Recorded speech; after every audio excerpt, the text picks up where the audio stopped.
welcome to my YouTube channel and blog Stamping Elegance. My name's Jan Radu. I'm an independent Stampin' Up demonstrator from Perth in Western Australia. So the card I'm going to be sharing with you today is this one here. We're going to change the colours up a little. We're going to spotlight the best Plaid Builder Dies from Stampin' Up today. I've been having a lot of fun playing with these. It comes in a two-piece, so you've got these two patterns that you can coordinate and create some really cool features on your card like this one here. I really like using it with other die cuts to create a really nice focal point for your card. So this one I've used the stitched nested label dies. This is a set that I've been getting a great deal of use out of. I really love the way that they're all different sizes and they all nest together to create some really nice focal points. So we'll be using that one today. Okay, let's get started. Okay, so I've got an A4 sheet of grey granite cut in half. I'm going to bring in my Simply Scored and I'll just score that at 10.5. Okay. All my measurements will be on my blog, so please visit stampingelegance.com and you can get all the card measurements there for you. Use my bone folder for a nice sharp crease there. Okay, so I'll just bring the card back in for a reference. So we're going to, first of all, create a mat for our card using the 3D bricks and mortar embossing folder. As you can see, this creates some really nice texture. I'll see if I can get it in the light there. Some really nice texture on there for your card. So I always find with a piece of dry embossed cardstock, I always want to make sure that I'm getting a really good stick. There's nothing worse than when you give card to somebody and it starts lifting at the corner. So I find tear and tape is a really good option for sticking that one down.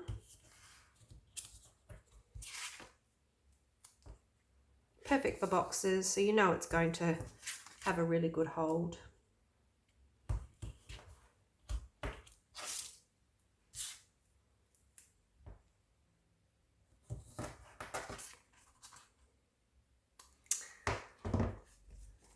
Another little tip I like is to just use a glue stick, and Stampin' Up used to sell some great glue sticks, but I haven't done that for a while. So we'll just use a school grade glue stick. And then you know it's not going anywhere at all. So I use my take a pick tool just to try and help me lift the edges.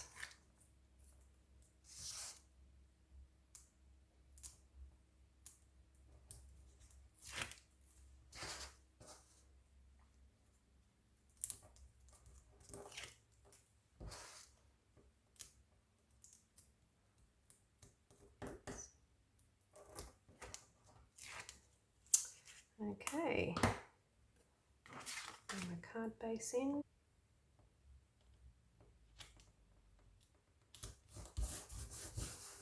Now we know we've got a really nice stick on there. Okay. So our next step is to create this feature piece here. So we're going to bring in our stitched nested label dies. I used this size here. And I ran a piece of Pool Party and Coastal Cabana through the Big Shot using that die. Now the base layer looks really nice with some texture coming through here on the card. So I have already embossed the Coastal Cabana piece with the subtle, 3D subtle embossing folder. So that's going to create our base. And then we're going to bring in our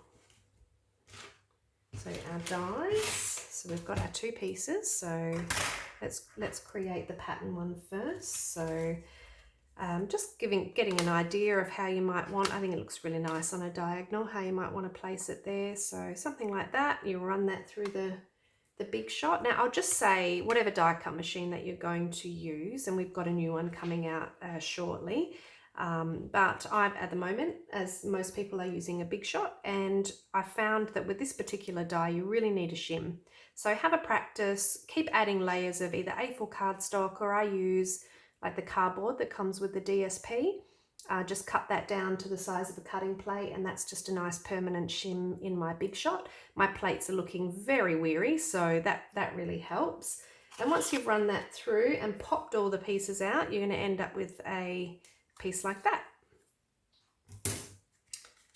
So a little tip for how the best way I think is to assemble these pieces.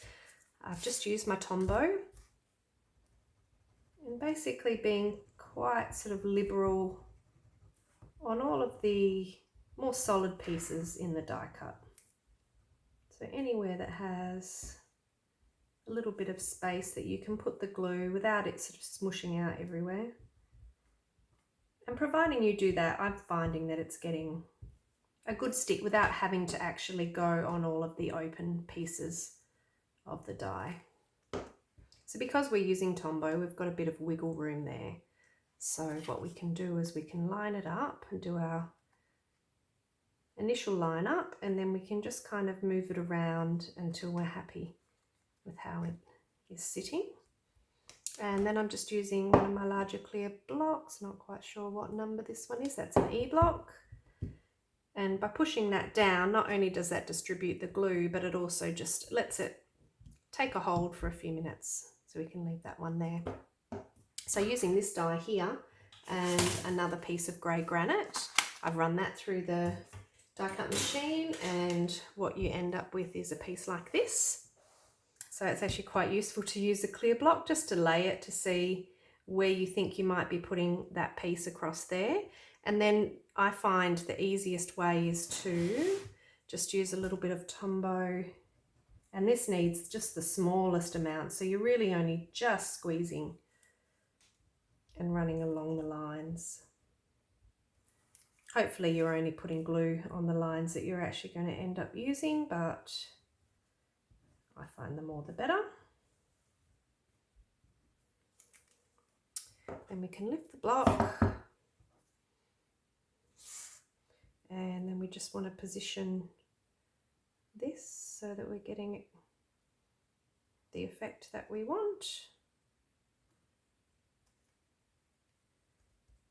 Give it an initial press and then bring the block back in.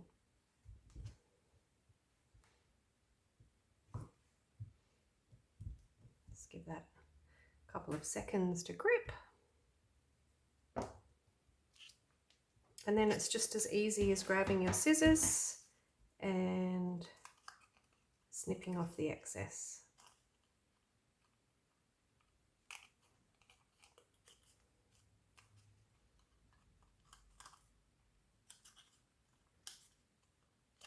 If you've got a few pieces that you find maybe a little bit too loose, you can just kind of estimate where you think that's going to be and then pop it down, wiping off any excess glue there.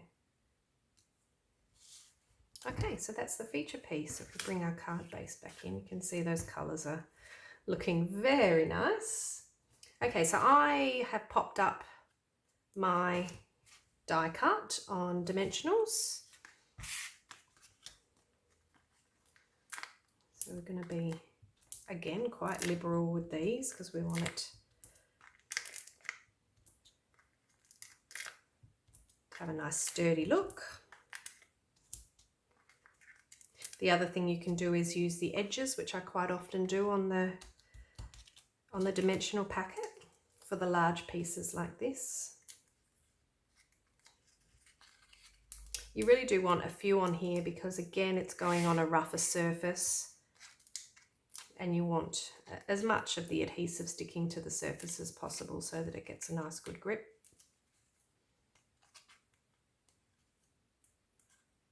That one's a bit stubborn. Okay, we want to leave enough room down here. I think I have centered, more or less centered the card there. So you can do it by eye like I normally do, or lining it up on your grid is always useful. Okay, so we'll pop that down. So our card's coming along. So I have pre-prepared a few of the elements that we need to finish decorating our card here. So the first thing we're going to do, I've used the flowers from the All Things Fabulous stamp set, and that one's bundled with the Fabulous Floral dies. I always forget the names of those dies. And as you can see, this is well loved. This is a really fun stamp set to use, and it's we call it 2-step stamping, but it's more like 3 or 4-step stamping, this particular one. If you're interested in seeing how I went about creating those flowers, a stamper artist is key, leave me a comment down below, and I'll hopefully do a little video just showing you the highlight of how to create those flowers. So for now, I've gone ahead and done all of the hard work. So we're just going to place them basically where we think they're going to go.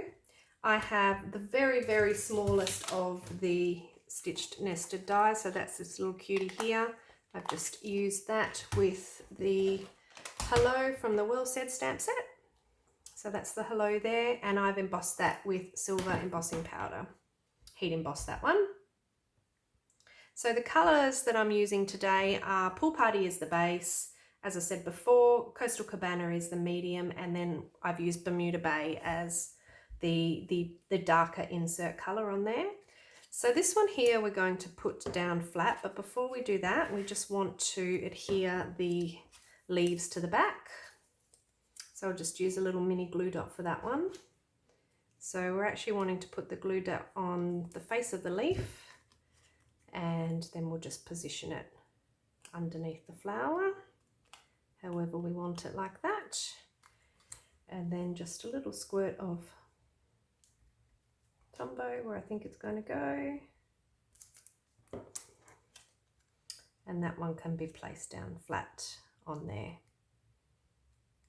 So then with this smaller flower here, I've stepped that up with a dimensional.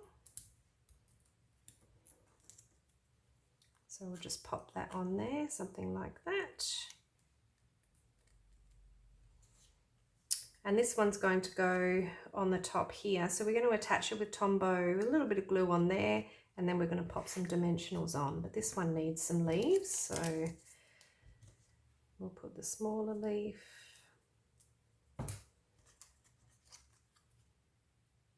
under there somewhere like that. And the larger leaf's going to hang down here.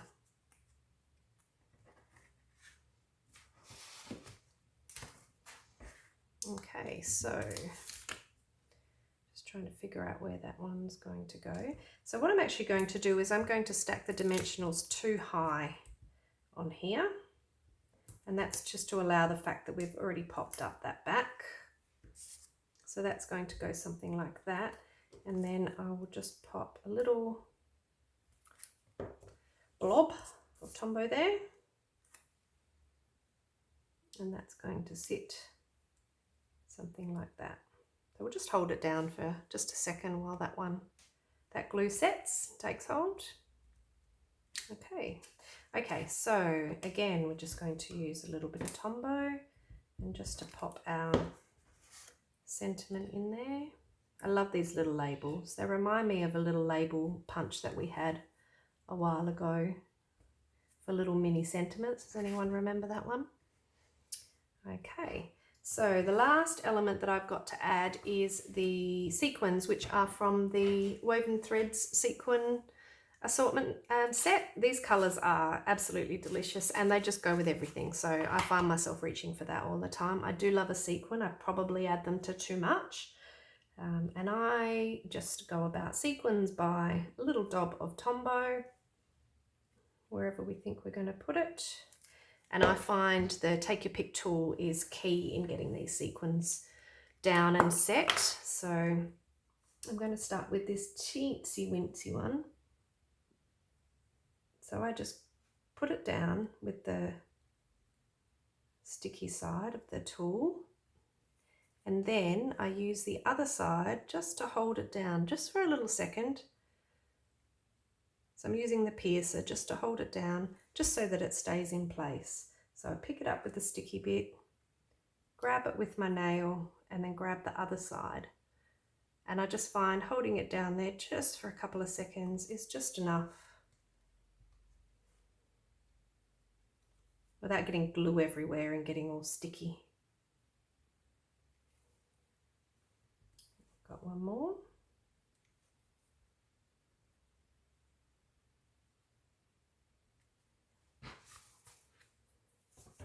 Okay, and that's the card for today.